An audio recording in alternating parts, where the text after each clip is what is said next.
Début juin 1957, Jacques Lagrange, photographe qui travaille pour la presse locale à Périgueux, réalise depuis un avion survolant la ville ce cliché oblique qui représente la montée de l'avenue de Paris. Cette photographie est en fait à l'origine un négatif qui fait partie d'un ensemble acheté par les archives départementales de la Dordogne à la famille de Jacques Lagrange. Cette image nous donne à voir le paysage d'un secteur de la ville avant les grandes transformations qui affectent l'urbanisme de Périgueux à partir des années 1960. Observons l'image. Sur le bord droit, on devine, remontant vers l'hôpital, l'avenue de Paris, l'actuelle avenue Georges Pompidou. Si l'on repère aisément la maison diocésaine, encore en place de nos jours, les bâtiments de la médiathèque Pierre-Fanlac n'existent pas encore. À leur place, un corps de bâtiment, aujourd'hui en partie disparu.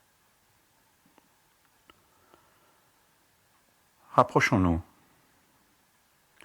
En cette journée de juin, peu de voitures et quelques piétons fréquentent cet axe central qui donne accès à la route de Limoges. Au loin, en arrière-plan, on distingue un vaste corps de bâtiments, moderne.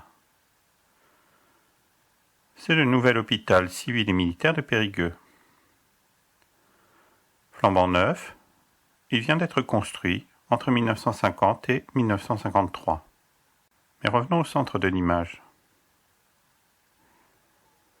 Ce quartier de Périgueux est également marqué par la présence de deux grands établissements scolaires.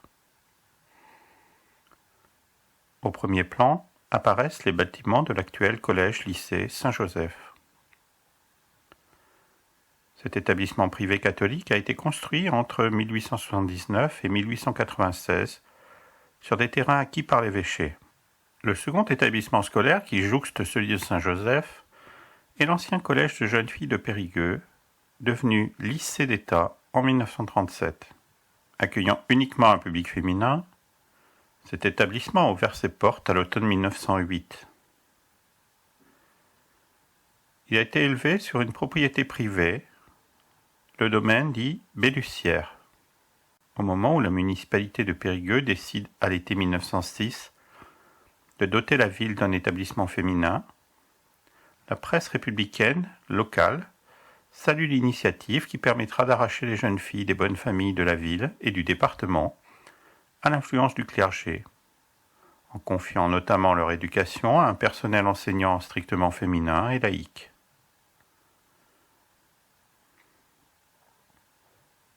On peut lire en juillet 1906, dans le journal L'Avenir de la Dordogne, « Certes, le collège sera un peu éloigné du centre, mais sa position offrira en revanche des avantages d'un prix inestimable. Vastes espaces, air pur, salubre, délicieux ombrage sous des arbres séculaires. Ajoutez-y l'installation qui va être faite avec tout le confort moderne des dortoirs, classes, salles d'études, cabinets de physique et de chimie. Tout concourra à rendre agréable et profitable le séjour de nos jeunes filles dans ce collège où elles pourront cultiver et développer dans des conditions supérieures leur qualité physique et morale. » Les bâtiments du collège occupent alors une ancienne chartreuse. Elle est agrandie pour accueillir les internes et leurs enseignantes. Ces bâtiments disparaissent dans les années 1960. On est frappé en voyant cette photographie par la présence du végétal. Le parc ombragé de l'ancienne demeure bourgeoise a été conservé, tout comme le pavillon donnant sur l'avenue de Paris, ainsi qu'un puits qui agrémente les allées du parc.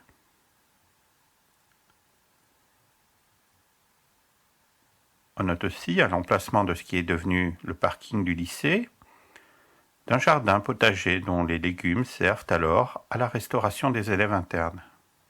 Cette nécessité impérieuse de nourrir tous les jours les élèves a contraint l'établissement à accueillir dans ses murs une ferme, avec notamment des vaches dont le lait sert également pour la nourriture des élèves.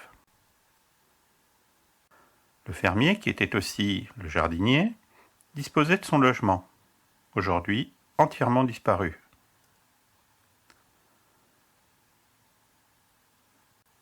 Avec l'arrivée de nouvelles élèves en provenance de la Dordogne, mais aussi des autres départements voisins, notamment de Corrèze et de Charente, l'établissement devenu lycée à la fin des années 1930 s'est agrandi. De nouveaux et vastes bâtiments sont édifiés par phases successives entre 1931 et les années 1950. Ils annoncent les transformations qui vont s'accélérer à partir de 1963. Les bâtiments de l'ancien collège, devenus trop vétustes et trop exigus, vont céder la place à des bâtiments plus contemporains. Les aménagements se sont poursuivis jusqu'à nos jours, avec notamment récemment d'importants travaux de restructuration et de modernisation des locaux. Il ne reste rien aujourd'hui du parc et de la demeure Bellussière. L'ancien collège de jeunes filles, devenu lycée d'État en 1937, est devenu un établissement mixte en 1962. Au lycée s'est ajouté dans les années 70 un collège. C'est aujourd'hui une cité scolaire qui porte depuis 1969 le nom d'une ancienne élève. Laure Gatté, scientifique, résistante à l'occupation allemande, arrêtée à Bordeaux en 1942 et morte en déportation au camp d'extermination d'Auschwitz-Birkenau, en Pologne, en 1943.